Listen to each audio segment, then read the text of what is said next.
Hello everyone, I am Arshad Hussain. Welcome to Eklav agriculture academy. मैं आज आप लोगों को प्लांट पैथोलॉजी के बारे में बताऊंगा। एक्चुअल में लॉकडाउन की वजह से जो हमारी एकलव एग्रीकल्चर एकेडमी है तो वहाँ पर ऑफलाइन क्लासेस नहीं चल पा रही हैं, तो ऑनलाइन क्लासेस के माध्यम से आप लोगों से जुड़े रहने की ये पहल है। तो जैसे कि अभी आप पहले लेक्चर देख चुके हैं राजदेव सर का और नीतीश सर का जेनेटिक्स का और डेयरी का, तो इसी क्रम में हम लोग आगे बढ़ रहे हैं पैथोलॉजी की तरफ। तो मैं आप लोगों को आज पैथोलॉजी के बारे में बताऊंगा। पैथोलॉजी का ओरिजिन कैसे हुआ, पैथोलॉजी का बेसिक क्या है और पैथोलॉजी की स्टडी क्यों करनी चाहिए, पैथोलॉजी क्यों ज़रूरी है। क्योंकि होता क्या है कि कोई भी सब्जेक्ट जब आप पढ़ते हैं तो जब तक आपको पता नहीं होता है कि सब्जेक्ट में हमें उसकी स्टडी क्यों करनी है, उसकी ज़रूरत हमारी जो लाइफ स्टाइल है, जो हमारा लिविंग स्टेटस है, उस सब्जेक्ट में क्यों उसकी ज़रूरत पड़ी, जब तक ये नहीं पता चलता है तब तक सब्जेक्ट को पढ़ तो लेता है छात्र, लेकिन एक इंटरेस्ट नहीं आता है। और जब तक इंटरेस्ट नहीं आता है तब तक चीज़ें याद नहीं रहती हैं। तो कोई भी इंसिडेंस है या कोई भी फिनोमेना है, उसके पीछे एक कहानी होती है। अगर वो आपको पता रहेगी तो चीज़ें आपको बहुत अच्छे से और जल्दी याद होंगी। तो इसी क्रम में हम आगे बढ़ते हैं। तो हम स्टार्ट करते हैं। सबसे पहले जो साइंटिस्ट थे एरिस्टोटल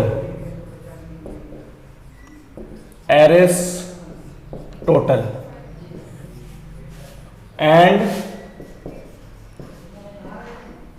थियोफ्रास्टस।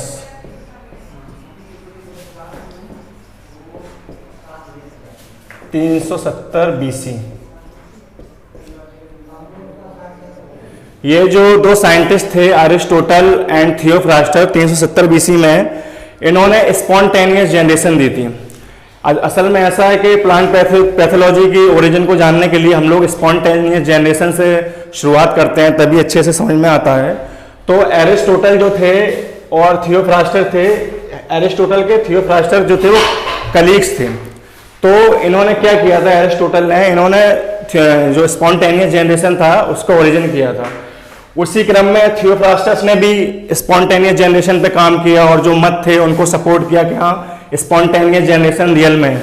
तो स्पॉन्टेनियस जनरेशन जो हमारी थी वो ये कहती थी कि जो भी डिजीज कॉज हो रही है या जो भी एबनॉर्मलिटी प्लांट्स में या एनिमल्स में, ह्यूमंस में आ रही है, तो वो नॉन लिविंग मैटर के थ्रू आ रही है।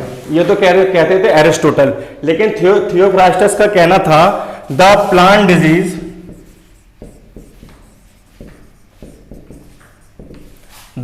Disease as the breath of gods. Theophrastus ji का कहना था plant disease as the breath of gods, मतलब जो प्लांट डिजीजेस है हमारे अर्थ पर, वो एक भगवान का अभिशाप है हमारे ऊपर, ईश्वर का अभिशाप है। और ये जो होती हैं प्लांट डिजीज अपने आप हो जाती हैं, इसके पीछे कोई कॉजल ऑर्गेनिज्म नहीं है। जो जैसे कि हम लोग स्टडी करते हैं फंजाई बैक्टीरिया की, उसके पीछे वो उसका रोल नहीं है, ये एक अभिशाप है भगवान का। तो इनकी जो बुक थी द नेचर ऑफ प्लांट्स, और एक दूसरी बुक थी इंक्वायरी इनटू प्लांट्स। इन्होंने दोनों ही अपनी बुक्स में ये लाइन मेंशन की रखी थी, the plant disease as the breath of gods. तो इनका मतलब यही मत था कि ये जो भी डिजीज हो रही हैं वो भगवान का एक अभिशाप है हमारे ऊपर। तो ये जो उनकी बुक है, दोनों बुक्स में यही मेंशन इन्होंने किया था। तो फिर आगे क्या हुआ, जब लोगों के दिमाग में ये टेंडेंसी बैठ गई, जो भी लोग थे, कि ये जो प्लांट डिजीज है वो भगवान का अभिशाप है, तो लोग क्या करने लगे, तरह तरीके के भगवान और गॉड बनाने लगे ताकि कि हम उनकी पूजा करें और ये प्लांट डिजीजेस हमारे यहाँ नहीं लगे। तो इसी क्रम में जो सबसे ज्यादा क्वेश्चन देखे जाएंगे, आप कई कॉम्पिटिटिव एग्जाम में आते हैं, एक जो ईश्वर जो बनाया गया रोम में, जो गॉड बनाए गए, जो रोमन पीपल थे इन्होंने बनाया था गॉड को, उनको नाम दिया रॉबिगो। गॉड को नाम दिया रॉबिगो। ये लोग क्या करते थे, इनकी पूजा करते थे। इनकी पूजा करने के बाद क्या करते थे, आग जलाते थे और आग जला करके उसमें सेक्रीफाइस करते थे, मतलब बलि देते थे, जैसे कि लोमड़ी हो गई, कुत्ते हो गए, आग जला करके उसकी बलि देते थे। तो जो इन्होंने जो भगवान ये अपना एक सेपरेट भगवान बनाया प्लांट डिजीज को लेकर के, तो उसकी ये लोग पूजा करते थे, साथ में एक फेस्टिवल भी मनाते थे। उस फेस्टिवल का नाम था रॉबीगेलिया। तो रॉबीगस और रॉबीगो जो थे वो भगवान थे, और रॉबीगेलिया था फेस्टिवल था जो हर ईयर जो लोग सेलिब्रेट करते थे। तो क्या होता था, ये जो रॉबीगस और रॉबीगेलिया जो एक जो फेस्टिवल या भगवान को जो बनाया गया था, वो बनाया गया था व्हीट रस्ट की वजह से, क्योंकि जो रोम हमारी सिटी थी उसमें व्हीट रस्ट की बहुत ज्यादा प्रॉब्लम थी। तो क्या होता था कि जब उसमें व्हीट रस्ट लगता था व्हीट में, तो सारी क्रॉप खत्म हो जाती थी, बर्बाद हो जाती थी, तो वह हंगर स्टारवेशन की प्रॉब्लम हो जाती थी। तो उनका मानना यही था, क्योंकि स्पॉन्टेनियस जनरेशन चूंकि चल रही थी, बता चुके थे साइंटिस्ट कि ये प्लांट डिजीज अपने आप होंगी, तो इसी वजह से इनका मानना था कि ये जो है भगवान की मतलब एक तरीके का अभिशाप है। तो इसी सोचते थे कि जो व्हीट जो हमारा है, ये जो क्रॉप है, ये रस्ट है, ये भगवान की तरफ से आया है। तो अगर आप व्हीट रस्ट की साइकिल पढ़ेंगे तो उसमें बताते हैं कि यूरोडोस्पोर हमारा तमिलनाडु या पन्नी हिल्स है, अल्टरनेट होस्ट वाला उसमें सिस्टम होता है। एक प्राइमरी होस्ट होता है, एक सेकेंडरी होस्ट होता है। तो जब हम आपको अभी आगे लेक्चर में पढ़ाएंगे कि व्हीट की जो लाइफ साइकिल होती है रस्ट की, वो जो चलती है, तो उसमें बताते हैं कि यूरोडोस्पोर हवा के थ्रू उड़ के आता है, और जो नॉर्दर्न इंडिया में हमारा व्हीट है उसको इन्फेक्ट करता है बारबेरी प्लांट से। तो क्या होता है कि जब आग जलाते थे ये लोग, जब हमने बताया जैसे कि रॉबीगेलिया सेलिब्रेट करते थे, आग जलाते थे, तो जो एयर में हमारे स्पोर मौजूद होते थे उससे वो आग से स्पोर जो है वो मर जाते थे, डेड हो जाते थे, ठीक है। तो उसकी वजह से क्या व्हीट रस्ट नहीं लगता था। तो उनकी धारणा बन गई थी कि ये रॉबीगो रियल में एक मतलब भगवान है, गॉड है, जिसकी वजह से ये रस्ट नहीं आ रहा है। लेकिन एक्चुअल में ऐसा नहीं था। एक्चुअल में ये था कि वो लोग जब आग जलाते थे और उसमें सेक्रीफाइस करते थे, जो भी बलि देते थे जानवरों की, तो उसकी मतलब आग की वजह से स्पोर डेड होते थे और डिजीज नहीं आती थी। लेकिन इनका जो कॉन्सेप्ट बना हुआ था, जो धारणा बनी हुई थी, ये थी कि ये सोचते कि जो हमारे भगवान है रॉबीगो, इनकी वजह से प्लांट डिजीज नहीं हो रही है। तो ये एक चीज हो गई। दूसरी चीज ये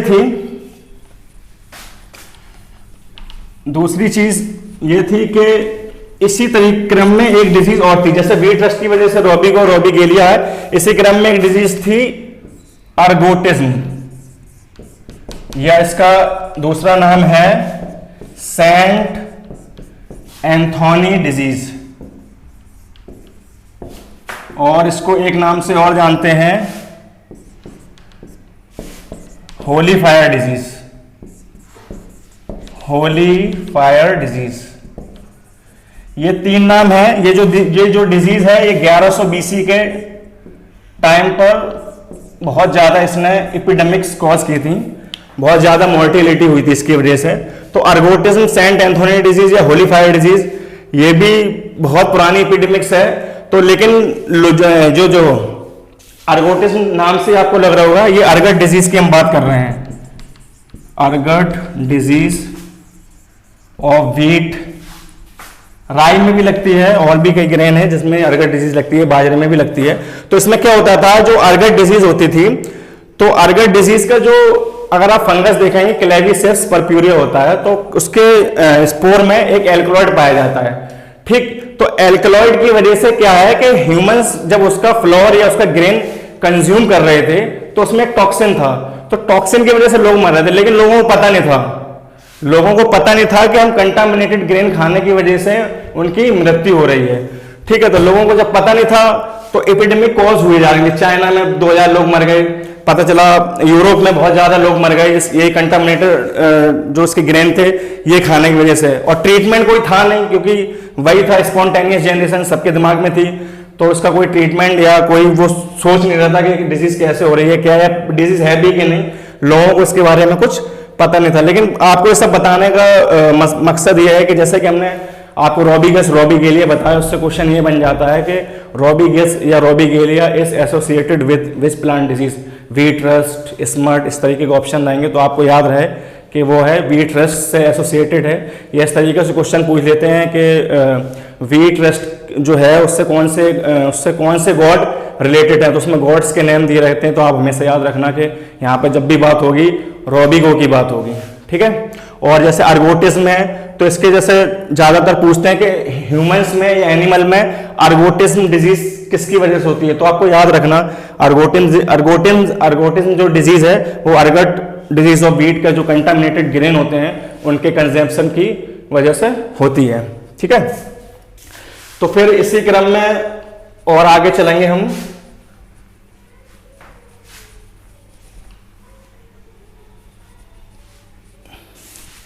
सोलह 1660 में आ जाएंगे हम। तो 1660 में क्या हुआ, 1660 में फ्रांस में क्या हुआ, फ्रांस में जो फार्मर्स थे वो वीट ग्रो करते थे। ठीक है, वीट ग्रो करते थे, वही रस्ट वाला, उसमें हमने जैसा कि आपको बताया कि अल्टरनेट होस्ट का सिस्टम रहता है कि जो वीट से बारबेरी पे जाता है रस्ट, फिर जब बारबेरी हार्वेस्ट होता है फिर वीट पे आता है। तो फ्रांस में यही था कि फ्रांस में जो फार्मर्स थे अपना वीट ग्रो कर रहे थे, उनके पास में बारबेरी प्लांट थे। ठीक, तो क्या हुआ कि जब वहां से जब वीट हार्वेस्ट होता है तो आप उसका जो स्पोर है उड़ करके बारबेरी प्लांट पे चला जाता है, और जब जैसे ही वीट ग्रो होता है तो फिर से वो वीट पे आ जाता है। तो उनको मतलब जब वो अपना वीट हार्वेस्ट कर देते थे तो जब उसका जो रस्ट था वो बारबेरी प्लांट पे चला जाता था, तो जो फ्रांस के लोग थे ये सोचते थे कि हम जब भी वीट ग्रो करते हैं ये बारबेरी प्लांट की वजह से ही मेरे जो वीट है वो खराब होता है, वीट में डिजीज आती है। उनका ये मतलब मानसिकता थी। लेकिन 1660 में कोई नहीं जानता था कि रस्ट क्या है, अल्टरनेट होस्ट क्या है, या स्पोर क्या है, कैसे क्या इसका फिनोमेना, ये कोई नहीं जानता था। बस उनके दिमाग में ये टेंडेंसी थी कि ये बारबेरी प्लांट है, ये वीट प्लांट है, जब मेरा वीट कट जाता है तो ये डिजीज जो भी है, स्पोर बीमारी बारबेरी पे आती है, लेकिन और फिर बारबेरी की वजह से फिर मेरे वीट पे आती है। तो उनको ये सब कुछ पता नहीं था, तो उन्होंने कंप्लेंट की फ्रांस गवर्नमेंट से। फ्रांस गवर्नमेंट से उन्होंने कंप्लेंट की कि ये बारबेरी प्लांट की वजह से हमारा वीट खराब हो रहा है। तो उसी टाइम फ्रांस गवर्नमेंट ने first plant quarantine law pass किया। First plant quarantine law. Question ये बनता है कि फर्स्ट प्लांट क्वारंटाइन लॉ किस ईयर में पास हुआ, तो आपको याद रखना है 1660 में। किस कंट्री में पास हुआ, तो आपको याद रखना है फ्रांस में। और किसके अगेंस्ट पास हुआ, तो आपको याद रखना है barberry plant. Barberry plant, France government ने एक जो क्वारंटाइन लॉ पास किया उसमें यही उन्होंने कहा कि जितने भी फ्रांस के अंदर बारबेरी प्लांट हैं वीट की फील्ड के पास, उनको एरेडिकेट कर दिया जाए, मतलब उनको हार्वेस्ट कर दिया जाए, काट दिया जाए, ताकि वीट खराब ना हो। तो ये भी एक इंसिडेंस है, बहुत इंपॉर्टेंट है, हिस्टोरिकल एस्पेक्ट्स अगर आप देखेंगे कि फर्स्ट प्लांट क्वारंटाइन लॉ कब आया, किस कंट्री में आया और किसकी वजह से आया। तो ये सब इंटरेस्टिंग चीजें हैं। देखिए कैसे एक सेपरेट गॉड बना केवल एक प्लांट डिजीज की वजह से लोग पूजा करने लगे। कैसे अर्गोटिज्म एक डिजीज थी जिसकी वजह से इतनी महामारी रही, लोग नहीं जानते रहे उसकी वजह से। कैसे एक लॉ पास हुआ, एक कानून आया, किसकी वजह से, सिर्फ प्लांट डिजीज की वजह से। तो ये सारे इंसिडेंट्स हैं, क्वेश्चन भी बनते हैं, पूछे भी जाते हैं, और ये भी एक चीज दर्शाते हैं कि प्लांट पैथोलॉजी की क्यों जरूरत पड़ी हमें, क्यों प्लांट पैथोलॉजी की स्टडी करना हमारे लिए जरूरी था। तो 1660 तक बात हो गई। 1660 के बाद क्या हुआ, 1675 में हमारे जो ल्यूवेनहॉक थे उन्होंने माइक्रोस्कोप डिस्कवर कर दिया था। माइक्रोस्कोप डिस्कवर कर दिया था। वहां तक तो बात थी कि पता ही नहीं चल रहा था क्या है, क्या डिजीज है, क्या नहीं है, कुछ पता नहीं था, स्पॉन्टेनियस जनरेशन चल रही थी। लेकिन 1675 में माइक्रोस्कोप डिस्कवर हो गया तो क्या हुआ, माइक्रो ऑर्गेनिज्म की स्टडी स्टार्ट हो गई। सभी को पता है बायोलॉजी में जो बताते हैं कि ल्यूवेनहॉक जो साइंटिस्ट थे उन्होंने माइक्रोस्कोप जो है वो डिस्कवर किया था और सबसे पहले बैक्टीरिया को सीन किया था। माइक्रो ऑर्गेनिज्म में बैक्टीरिया को सीन किया था। उसके बाद से फिर और भी साइंटिस्ट आए। तो इसी क्रम में जब और हम आगे बढ़ाएंगे तो 1729 में साइंटिस्ट थे P.A. मिचेली। क्योंकि माइक्रोस्कोप आ चुका था, तो माइक्रोस्कोप आने के बाद और भी जब काम हुआ तो 1729 में जो साइंटिस्ट P.A. मिचेली आए, तो P.A. मिचेली ने क्या किया, स्टडी स्टार्ट की, किसकी, फंजाई की। तो फंजाई की इन्होंने स्टडी स्टार्ट की। तो इन्होंने 2 वाटरमेलन के पीस लिए, ठीक है। तो वाटरमेलन के पीस को इन्होंने एक को क्लोज चैम्बर में रखा और दूसरे को ओपन में रखा। तो इन्होंने देखा जैसे कि अभी हम ब्रेड डाल देते हैं, अगर आप ब्रेड डाल देंगे कहीं पे भी उठा करके छत पे या बाहर किसी एरिया में, और एक ब्रेड होता है कि अगर आप थोड़ा अच्छे से पैक करके उसको रखें तो इतनी जल्दी खराब नहीं होगा। तो क्या हुआ, जो इन्होंने वाटरमेलन के पीस था ये खुले में रखा, एक थोड़ा अच्छे से उन्होंने पैक करके रखा, तो जो खुले में रखा उस पर जो था फंजाई यानी मोल्ड ग्रो हो गया। तो इन्होंने ये बताया कि ये फंजाई है जो ग्रो हुआ है, और ये अपने वेजिटेटिव रिप्रोडक्टिव स्ट्रक्चर की वजह से ग्रो हुआ है, जिसको हमने कहते हैं स्पोर। ठीक जी, अपने स्पोर की वजह से ग्रो हुआ है, और इसके स्पोर जो है एनवायरनमेंट में मौजूद हैं। तो ये बात बताई पीए मैकेली ने। ठीक, तो जब इन्होंने अपने ये बात बताई, लेकिन ये बात इनकी मानी किसी ने नहीं, क्योंकि हमने आपको बताया कि स्पॉन्टेनियस जनरेशन अभी चल रही है।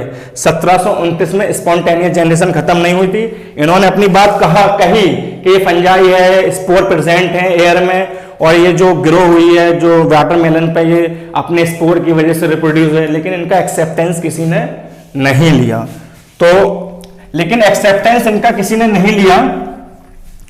बाद में इनको जब देखा कि हाँ नहीं माइक्रो ऑर्गेनिज्म है, तो बाद में इनको फादर ऑफ माइकोलॉजी कहा गया। क्या क्या गया? फादर ऑफ माइकोलॉजी, या कहीं कहीं अगर आप देखेंगे तो फाउंडर ऑफ माइकोलॉजी भी लिखा रहता है, फाउंडर ऑफ माइकोलॉजी। तो इसी जो फंजाई पे इन्होंने स्टडी की, फंजाई की स्टडी को हम लोग माइकोलॉजी बोलते हैं। तो सबसे पहले जो स्टडी की थी 1729 में पीए मैकेली ने ही बताया था, लेकिन उस टाइम इनकी बात मानी नहीं गई, जैसे कि आपको बताया स्पॉन्टेनियस जनरेशन की वजह से। तो बाद में फिर जब देखा गया तो इनको बाद में फादर ऑफ माइकोलॉजी या फाउंडर ऑफ माइकोलॉजी कहा गया। ठीक, 1729 के बाद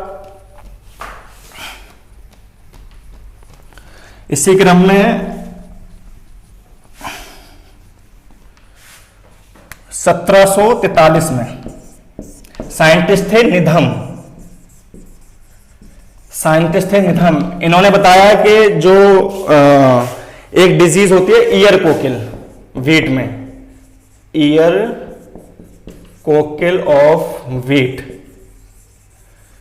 इन्होंने बताया कि जो ईयर कोकिल वीट की जो डिजीज है, ये भी बहुत पुरानी डिजीज थी, वीट की डिजीज है, ये कॉज हो रही है निमेटोड एंगुइना टेटिसाइस है, एंगुइना टेटिसाइस है निमेटोड। ये एक निमेटोड है एंगुइना टेटिसाई, जिसकी वजह से ये डिजीज कॉज हो रही है। 1743 में आपको बताया ये निधम ने, लेकिन जैसा कि चल रहा था स्पॉन्टेनियस जनरेशन थी, किसी ने इनकी बात का यकीन नहीं किया, किसी ने इनकी बात का बिलीव नहीं किया, और यही कहा कि नहीं नहीं आप बात गलत कह रहे हो, कि ये जो ईयर कोकिल है या जो भी डिजीज है ये सब स्पॉन्टेनियस है, अपने आप, ये भगवान की देन है। ये जो बता रहे हो कि निमेटोड है या फंजाई, ये कुछ भी नहीं है, ये सब झूठ बातें हैं। केवल ये जो मतलब प्लांट डिजीज है, ये द ब्रेथ ऑफ गॉड, यानी एक भगवान का हमारे ऊपर अभिशाप है। ठीक, तो ये जो हम प्लांट डिजीज के बारे में बता रहे हैं कि भगवान का अभिशाप है, ये प्लांट के केस में नहीं है। अगर आप बहुत पुराने टाइम पे, एंशिएंट टाइम पे जाएंगे, हिस्ट्री देखेंगे, तो ये ह्यूमन के केस में भी होता था। क्या होता था, जब कोई बीमार हो जाता था, किसी को बीमारी हो जाती थी, तो यही मानते थे कि जो गॉड, मतलब जो हमने गलतियां करी हैं, जो गलती हम कर रहे हैं, गॉड की उसी की देन है जो हम बीमार पड़े हैं। तो क्या करते थे, उनको ले जाके अलग गांव के किसी पार्ट सेपरेट कर लेते थे, एक अलग कुछ बना देते थे बाड़ा टाइप का, उसमें उनको रखते थे और फिर वो वहीं मर जाते थे, उनको किसी से फिर टच नहीं होने देते थी। पहले ऐसी लोगों की टेंडेंसी कि आदमी बीमार अगर हो गया तो सोचो अब ये जाना ही नहीं है, उसका इलाज वाला ट्रीटमेंट पहले कुछ था नहीं। ह्यूमन के केस में भी ऐसा था, लेकिन प्लांट डिजीज के केस में जो हम बता रहे थे, यही सारे सब फिर इंसिडेंट्स हुए।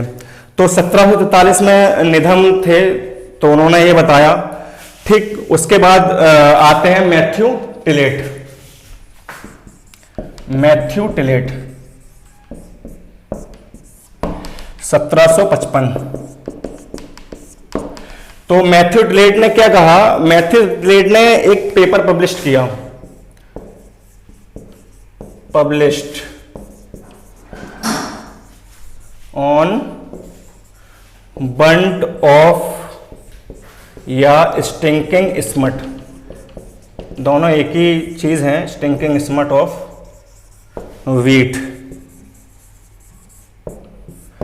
तो बंट ऑफ वीट या स्टिंकिंग स्मट ऑफ वीट पे इन्होंने एक पेपर पब्लिश किया। तो इन्होंने बताया कि जो डिजीज है बंट या स्टिंकिंग स्मट, ये एक ब्लैक पाउडर है, black powder which is produce poisonous substance they cause disease.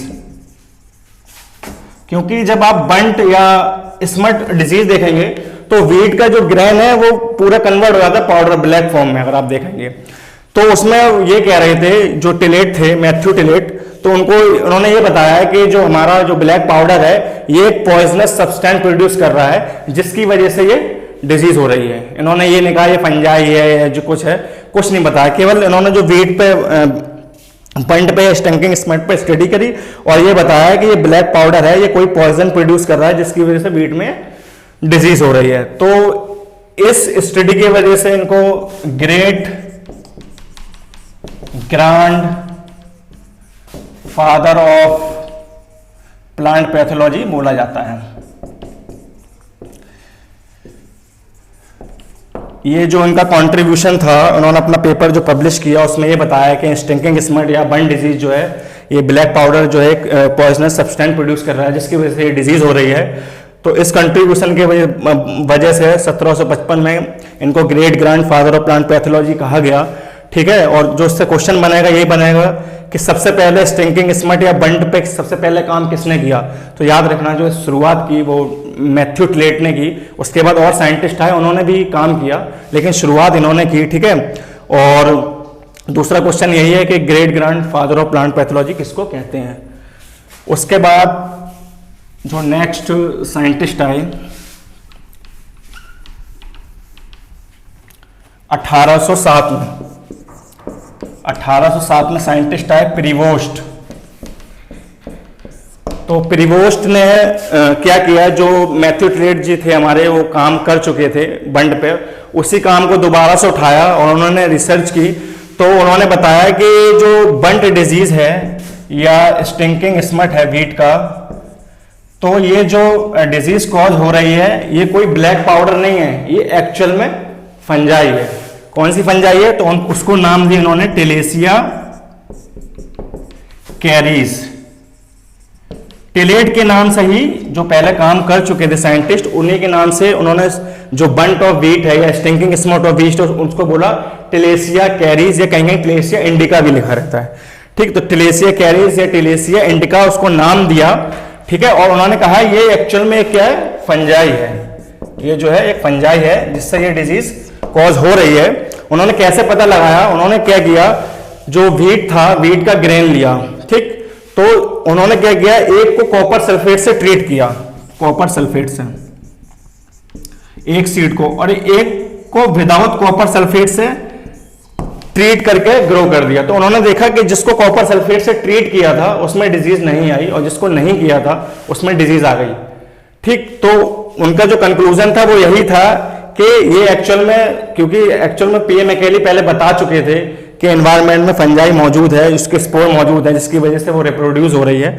तो इनका भी यही था मानना कि उनको पढ़ चुके थे तो उन्होंने बताया था, उनका भी यही मानना था कि हो सकता है ये फंजाई हो और जिसकी वजह से ये डिजीज कॉज हो रही हो, जो कि इन्होंने बताया, ठीक। और लेकिन जो कॉपर सल्फेट से इन्होंने ट्रीट किया ये फर्स्ट मैनेजमेंट था, किसी प्लांट डिजीज का फर्स्ट मैनेजमेंट था। तो अगर क्वेश्चन बने कि जो सबसे पहले मैनेजमेंट किसने किया था प्लांट डिजीज का, तो याद रखिएगा प्रीवोस्ट थे। और कौन सा केमिकल यूज हुआ था, तो याद रखिएगा कि कॉपर सल्फेट यूज हुई थी, ठीक। और साथ ही साथ में अगर ये पूछा जाए कि दूसरा क्वेश्चन ये बनता है घुमा करके थोड़ा कि who first reported plant diseases caused by micro organism, तो उसका आंसर भी प्रीवोस्ट होगा क्योंकि इन्होंने सबसे पहले रिपोर्ट किया कि ये जो प्लांट डिजीज है ये एक माइक्रो ऑर्गेनिज्म यानी फंजाई से कॉज होती है। क्वेश्चन इस तरीके में बनेगा, हु फर्स्ट रिपोर्टेड प्लांट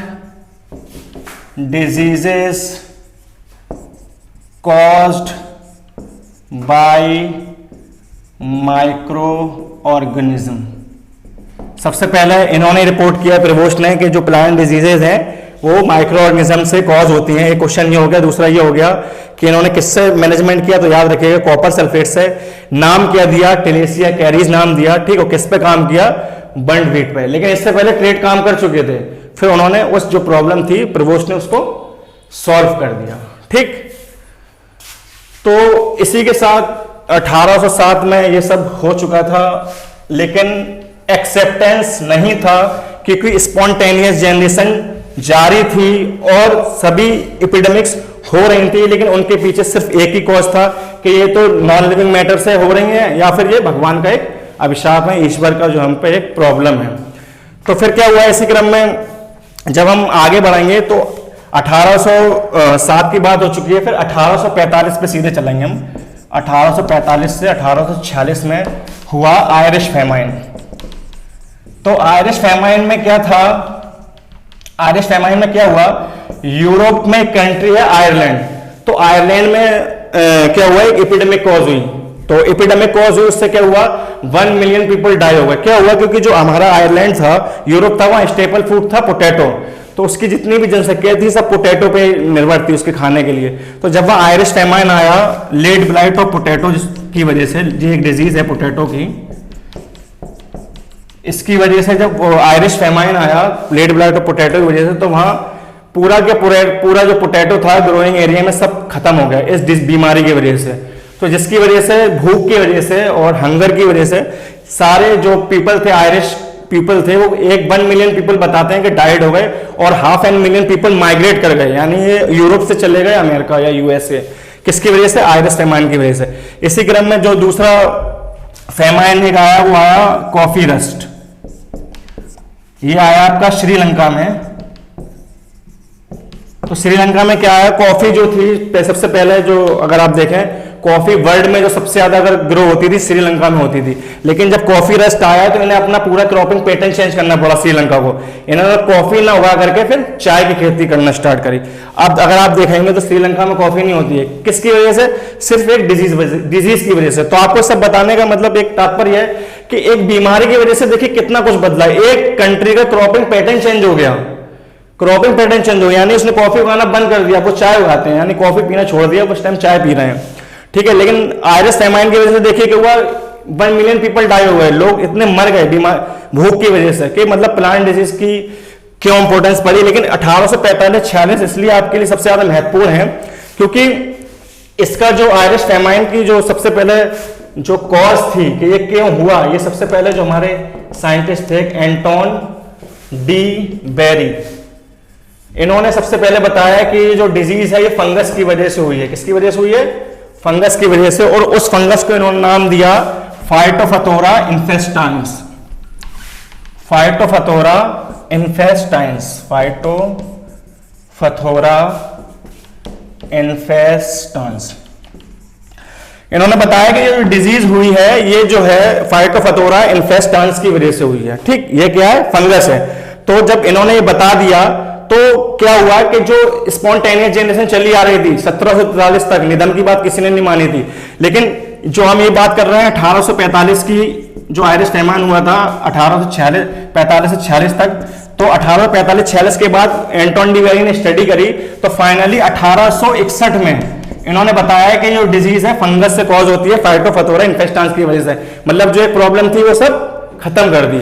तो 1861 अगर आप देख रहे हैं, लेकिन उससे पहले पास्चर जो थे, लुइस पास्चर, वो स्पॉन्टेनियस जनरेशन डिसअप्रूव कर चुके थे अपने एक्सपेरिमेंट के थ्रू 1859 में। तो जब 1861 में एंटोन डी बेरी ने भी यही बात कही तो लोग फाइनली पक्का से मानने लगे कि हाँ स्पॉन्टेनियस जनरेशन नहीं है। तो आपको बताने का मतलब यही है कि एंटोन डी बेरी का भी एक बहुत बड़ा रोल था स्पॉन्टेनियस जनरेशन को डिसअप्रूव करने के लिए, ठीक है। और हाँ, सो सबसे बड़ी बात यह है कि जब एंटोन डी बेरी ने 1861 में बताया कि ये डिजीज फाइटोफथोरा इन्फेस्टांस की वजह से होती है, ये जो एपिडेमिक हुई है, इतने लोग मरे हैं, ये फंगस की वजह से मरे हैं, तो यहीं से हमारा फिर प्लांट पैथोलॉजी का ओरिजिन हुआ, प्लांट पैथोलॉजी का ओरिजिन हुआ। इसीलिए एंटोन डी बेरी को फादर ऑफ प्लांट पैथोलॉजी कहते हैं, या कहीं कहीं father of experimental plant pathology भी लिखा रहता है, या कहीं कहीं father of modern experimental plant pathology भी लिखा रहता है, अलग अलग बुक्स में दिया हुआ है। तो ये है कि आप देखिए कितने लोग मरे प्लांट डिजीज की वजह से। लोग मरने के बाद फंगस का डिस्कवरी की 1861 में, स्पॉन्टेनियस जनरेशन डिसअप्रूव हुई, प्लांट पैथोलॉजी का ओरिजिन हुआ। लेकिन लोग समझ गए कि एग्रीकल्चर के लिए कि अगर हम प्लांट पैथोलॉजी पढ़ेंगे नहीं तो फिर लोगों को पता नहीं चलेगा, लोग मरते रहेंगे इसी की वजह से, प्लांट डिजीज की वजह से। उसके बाद जब कॉफी रस्ट आया, जो हम आपको बता चुके हैं, कॉफी रस्ट जो आया 1870 में आया, कॉफी रस्ट श्रीलंका में, तो लोगों को पता था ये फंगस की वजह से हुआ है, क्योंकि हम प्लांट पैथोलॉजी की स्टडी स्टार्ट कर चुके थे। उसके बाद 1878 में डाउनी मिल्ड्यू ऑफ ग्रेप आया। उसके बाद हमारे इंडिया में भी कई एपिडेमिक्स हुई हैं। बंगाल फेमाइन आया 1943 में, वो भी पता चल गया हेलमिंथोस्पोरियम ओराइजी यानी ब्राउन स्पॉट लीफ की वजह से आया। ठीक है, उसके बाद एपिल स्केप एपिडेमिक हुई हमारी कश्मीर में और हिमाचल प्रदेश में। कई एपिडेमिक अपने इंडिया में भी हुई हैं अगर इंडियन के एस्पेक्ट से देखेंगे। और फिर हम आपको एपिडेमियोलॉजी एक अलग से पढ़ाएंगे, पूरा हम पढ़ाते हैं, लेक्चर लेते हैं, तो एपिडेमियोलॉजी में बहुत अच्छे से आपको बताएंगे कि एपिडेमिक कैसे कॉज होती है, क्या क्या फैक्टर होते हैं, कौन कौन सी एपिडेमिक रही है जिसने पूरा सिनेरियो चेंज कर दिया कंट्री का। तो आपको अच्छे से हम एपिडेमियोलॉजी में बताएंगे। अभी आपको एक जनरल रफ आइडिया दे रहे हैं कि कैसे प्लांट पैथोलॉजी का ओरिजिन हुआ। तो आपने देखा कैसे आयरिश फेमाइन हुआ, उसके बाद कॉफी रस्ट का एक जो श्रीलंका में हुआ, downy mildew of grape France में, सबको पता है वाइन इंडस्ट्री पूरी ठप हो गई, पूरी तरीके से खत्म हो गई, क्योंकि जो फ्रांस की जो इकोनॉमी थी वो वाइन पे पूरी बेस्ड थी, उसी इंडस्ट्री पे। तो जब डाउनी मिल्ड्यू ऑफ ग्रेप आया उसने सारे ग्रेप्स के ऑर्चार्ड्स खत्म कर दिए, तो उसकी जो इकोनॉमी थी एकदम पूरे से गिर गई। और फिर जो सबसे अच्छा इंसिडेंस एक और आया कि डाउनी मिल्ड्यू ऑफ ग्रेप की वजह से हमें एक मैनेजमेंट मिला, बोर्डेक्स मिक्सचर की डिस्कवरी भी हमारी डाउनी मिल्ड्यू ऑफ ग्रेप की वजह से हुई। तो वो आपको सब आगे हम बताएंगे जब आपको अच्छे से एपिडेमियोलॉजी पढ़ाएंगे। फिर 1943 में जो हम आपको बता रहे हैं, जैसे कि बंगाल फेमाइन आया, तो ये सब फेमाइन आए और फिर पता चल गया एक्चुअली में कि प्लांट पैथोलॉजी हम लोगों को पढ़ना है और प्लांट पैथोलॉजी की जरूरत है, बिना प्लांट पैथोलॉजी के कुछ नहीं हो सकता।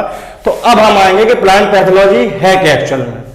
तो प्लांट पैथोलॉजी जैसा कि नाम से ही आपको लग रहा है, प्लांट पैथोलॉजी, तो प्लांट तो सभी जान रहे हैं, लेकिन पैथोलॉजी एक नया टर्म है। तो पैथोलॉजी आप देखिए, पैथोलॉजी जो है वो हमारा एक्चुअल में ग्रीक वर्ड है। क्या वर्ड है? Greek word. इसका मतलब होता है पैथोस, और लॉजी का मतलब होता है डिस्कस, डिस्कस या स्टडी, और पैथोस का मतलब होता है सफरिंग। तो पैथोलॉजी में हम लोग स्टडी करते हैं the suffering plant, the study of suffering plant. ठीक, पैथोलॉजी में हम लोग स्टडी करते हैं the study of suffering plant. तो ये जो सफरिंग टर्म आ रहा है, ये जो हम कह रहे हैं सफरिंग, ये जो टर्म आया है सफरिंग, तो सफरिंग एक्चुअल में अगर आप इसको डिजीज भी बोलेंगे तो प्रॉब्लम नहीं है, क्योंकि कोई भी चीज जब हम सफर करते हैं या सफरिंग कोई भी प्रॉब्लम है, एबनॉर्मलिटी है, तो उसको हम सफरिंग ही बोलते हैं। तो क्या होता है, जैसे अगर आप डिजीज की और डेफिनेशन में जाएंगे तो डिजीज क्या है? Disease is the malfunctioning process, ठीक, which is continuous irritation by a pathogen और to leads a development symptom is called disease. ठीक, ये आप उसको सफरिंग भी बोले तो कोई प्रॉब्लम नहीं है, एक ही बात है। तो सफरिंग किसकी वजह से होगी? मल फंक्शनिंग किसकी वजह से होगी? मल फंक्शनिंग के भी दो कारण होते हैं, एक होता है बायोटिक और दूसरा होता है एबायोटिक। दो कारण होते हैं। बायोटिक में वही आपके living organism, fungi, bacteria, virus, MLOs, RLOs, SLOs, so on, बहुत सारे हैं। एबायोटिक में आपके वही न्यूट्रिएंट डिफिशिएंसी, ड्रॉट वगैरह जो सब आते हैं। तो इसी तरीके से हम सभी की स्टडी करेंगे सबसे पहले, फिर आगे के लेक्चर जो रहेंगे उसमें फंजाई पढ़ेंगे, बैक्टीरिया पढ़ेंगे, वायरस पढ़ेंगे, एमएलओस पढ़ेंगे। सबकी हिस्ट्री भी अलग अलग होगी। जब फंजाई या माइकोलॉजी पढ़ेंगे इसकी हिस्ट्री भी बताएंगे और पूरे से इसको खत्म करेंगे। उसके बाद बैक्टीरिया, उसके बाद वायरस, इस तरीके से हम लोग आगे बढ़ेंगे और आगे अपना चलेंगे, आगे काम करेंगे। तो जुड़े रहिए हमारे यूट्यूब चैनल के साथ, एकलव्य एग्रीकल्चर एकेडमी। तो आपको अच्छे अच्छे वीडियोस इसी तरीके से मिलते रहेंगे और कमेंट में बता दीजिएगा आप लोगों को ये वीडियो कैसा लगा और आगे नए टॉपिक पे इसके आगे क्या चलना है, आपको क्या बताना है, तो वो आपको बताएंगे। और हमारी ऑफलाइन क्लासेस अगर जब भी स्टार्ट होंगी तो आपको अच्छे से इन्फॉर्म कर दिया जाएगा। तो आप लोग आने के लिए तैयार रहिएगा। धन्यवाद।